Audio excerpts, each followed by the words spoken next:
नमस्कार, capital TV Bihar के खास प्रोग्राम दो टूक में आपका बहुत बहुत स्वागत है। देखिए, दो टूक में जिस तरह से हम लोग चर्चा करते हैं कि जो खबर है उसकी बुनियाद क्या है, तो आज हम जिस खबर की चर्चा करेंगे उसकी बुनियाद तक जाएंगे कि आखिर ये खबर डेवलप क्यों हो रही है। तो खबर क्या है? खबर दिल्ली से है कि एनडीए में महाविद्रोह की स्थिति है। पशुपति कुमार पारस ने तो अपना फैसला सुना दिया कि अगर उनके मनमाफिक सीटें नहीं मिली तो वो स्वतंत्र हैं, वो कोई साधु सन्यासी है नहीं। तो क्या उसी लाइन पर उपेंद्र कुशवाहा भी चल रहे हैं? उनको भी इंतजार है एनडीए की सीट की घोषणा का कि उस सूचना क्या होती है, घोषणा क्या होती है और उससे क्या सूचना निकल कर आती है, उससे क्या इंफॉर्मेशन निकल के आता है। अगर मनमाफिक सीटें नहीं मिली तो क्या उपेंद्र कुशवाहा पारस जी की तरह कह देंगे कि हम भी साधु सन्यासी नहीं हैं, हम भी फैसला लेने के लिए स्वतंत्र हैं। देखिए, इस बीच बहुत सारी चीज़ें दिल्ली में हुई है, बहुत सारे पॉलिटिकल डेवलपमेंट हुए हैं। तो हो क्या रहा है वहाँ पर? पिछले 3 दिनों से उपेंद्र कुशवाहा कोशिश कर रहे हैं कि अमित शाह और जेपी नड्डा से उनकी मुलाकात हो, लेकिन वो मुलाकात हो नहीं पा रही। आखिर वजह क्या है? वजह जो पता चली है, जो हमारे सोर्स बता रहे हैं, तो सोर्स यही कह रहे हैं कि नीतीश कुमार ने एक शर्त रखी है। नीतीश कुमार ने शर्त रखी है काराकाट सीट को लेकर।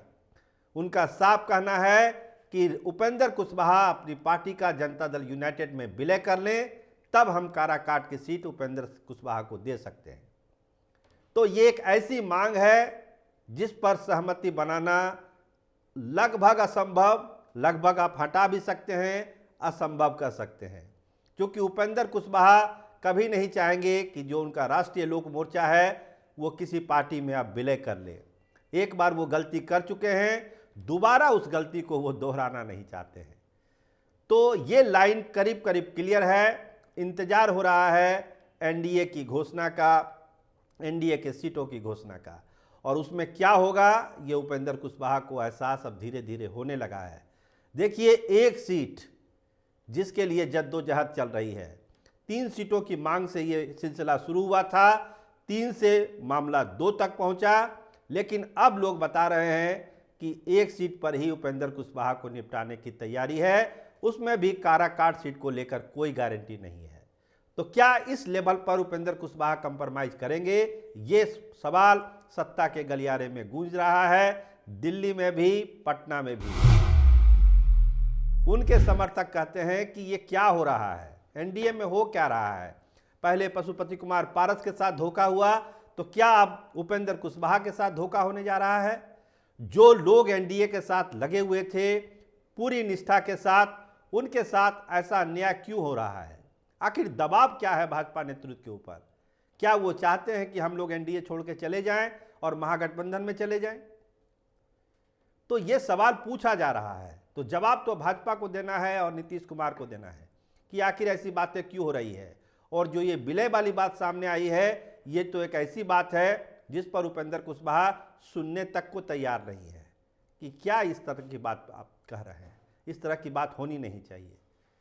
तो ये चीज़ें धीरे धीरे अब इतना पुख्ता हो चुकी है कि उपेंद्र कुशवाहा और उनके जो खास लोग हैं उनका साफ मानना है कि लगता है कि पशुपति कुमार पारस के बाद अब हम लोगों को भी धोखा दिया जाएगा, क्योंकि मुलाकात नहीं होना, बात होना, मुलाकात नहीं होना, क्या कहता है? अभी तक ये भरोसा दिलाया जा रहा है, पशुपति कुमार पारस को भी भरोसा दिलाया जा रहा था कि आपके मान सम्मान की रक्षा की जाएगी। कोई भी कार्यक्रम हो, पशुपति कुमार पारस को पूरी तवज्जो दी जाती थी, लेकिन जब सीट बंटवारे की बात आई तो क्या हुआ वो सबके सामने है। तो उन्होंने तो खैर प्रेस कॉन्फ्रेंस करके कह ही दिया सारी बात कि हम इंतजार कर रहे हैं सीटों का, अगर नहीं हुआ तो हम स्वतंत्र हैं। हम आपको बताएं कि आरजेडी के तरफ से, कांग्रेस के तरफ से एक सहमति बन गई है कि पशुपति कुमार पारस को 4 सीटें दी जाएगी। जो 4 सीटें हैं उनका नाम भी हम आपको बता दें। वो 4 सीटें हैं। जो पहली सीट है वो हाजीपुर की सीट है, जहां उनका मुकाबला चिराग पासवान अपने भतीजे से होना है। बिहार की सबसे हॉट सीट होगी वो हाजीपुर की सीट। इसके बाद नवादा की सीट है जिस पर चंदन सिंह चुनाव लड़ेंगे, अभी वहां के मौजूदा सांसद हैं, उनका भी टिकट फाइनल माना जा रहा है। इसके अलावा समस्तीपुर से प्रिंस राज लड़ेंगे और कहा जा रहा है कि एक सीट और बात चल रही है कि जमुई से लड़ना है या खगड़िया से लड़ना है। इस दोनों सीटों में एक सीट पर फैसला होना है कि पशुपति पारस का कैंडिडेट किस सीट से लड़ेगा। ये सीट भी अभी फैसला होना है, लेकिन हाजीपुर, नवादा और समस्तीपुर को लेकर कोई कंफ्यूजन नहीं है। इन तीनों सीटों पर महागठबंधन से पशुपति कुमार पारस के कैंडिडेट लड़ेंगे और पशुपति कुमार पारस खुद हाजीपुर से चुनाव लड़ेंगे। इसका बिगुल उन्होंने फूंक दिया है। तो अब बात हो जाती है उपेंद्र कुशवाहा की और मुकेश सहनी की, तो उनको भी इंतजार है। देखिए, मुकेश सहनी से जुड़े लोग बताते हैं कि सीट हमारे लिए उतना महत्वपूर्ण नहीं है जितना कि मल्लाह का आरक्षण। इस पर कोई घोषणा भाजपा की तरफ से क्यों नहीं हो रही है? क्या उनके इरादे में खोट है, उनके नीयत में खोट है क्या? ऐसा हो क्यों रहा है? तो दो टूक बात करें कि भाजपा इस तरह का कोई आश्वासन मुकेश सहनी को नहीं देने जा रही है, खासकर राष्ट्रीय स्तर पर तो नहीं देने जा रही है। अब फैसला मुकेश सहनी को करना है कि वो एनडीए के फोल्ड में रहेंगे या महागठबंधन के फोल्ड में जाएंगे। जो सोर्स हैं वो यही बता रहे हैं कि पशुपति कुमार पारस, उपेंद्र कुशवाहा, मुकेश सहनी का एक त्रिगुट ना कहीं बन जाए और वो लोग इंडिया ब्लॉक में चले जाएं। इस तरह के भी कवायद दिल्ली में अभी शुरू हुई है। हालांकि ये प्रारंभिक स्तर पर है, लेकिन पशुपति कुमार पारस और कुशवाहा की बातचीत हुई है, लंबी बातचीत हुई है और उसमें दोनों नेताओं ने अपना दुख दर्द शेयर किया है कि एनडीए उनके साथ इस तरह का व्यवहार क्यों कर रही है। तो दो टूक बात यही है कि ये जो छोटे छोटे सहयोगी दल थे उनको भाजपा ने एक तरह से दरकिनार किया और नीतीश कुमार और ये चिराग जो गुट है उसको ज़्यादा तवज्जो मिली है। खासकर जो उम्मीद नहीं थी कि चिराग पासवान को इतनी सीटें मिलेगी, वो हैरान करती है उपेंद्र कुशवाहा को भी और पशुपति कुमार पारस को भी कि ऐसा क्यों हो गया। खैर, जो सच्चाई है वो सच्चाई है, जो राजनीतिक जो सच्चाई है, हकीकत है, वो यही है कि हाशिए पर गए हैं पशुपति कुमार पारस और उपेंद्र कुशवाहा भी।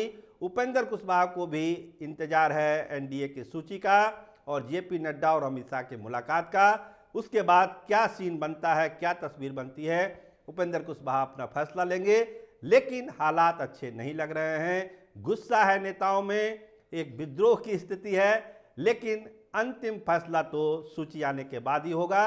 तो इंतजार पशुपति कुमार पारस को भी है, उपेंद्र कुशवाहा को भी है और बिहार की जनता को भी है और बहुत ज़्यादा इंतजार महागठबंधन के नेताओं को है, चाहे वो तेजस्वी यादव हो, लालू यादव हो या अखिलेश प्रसाद हो।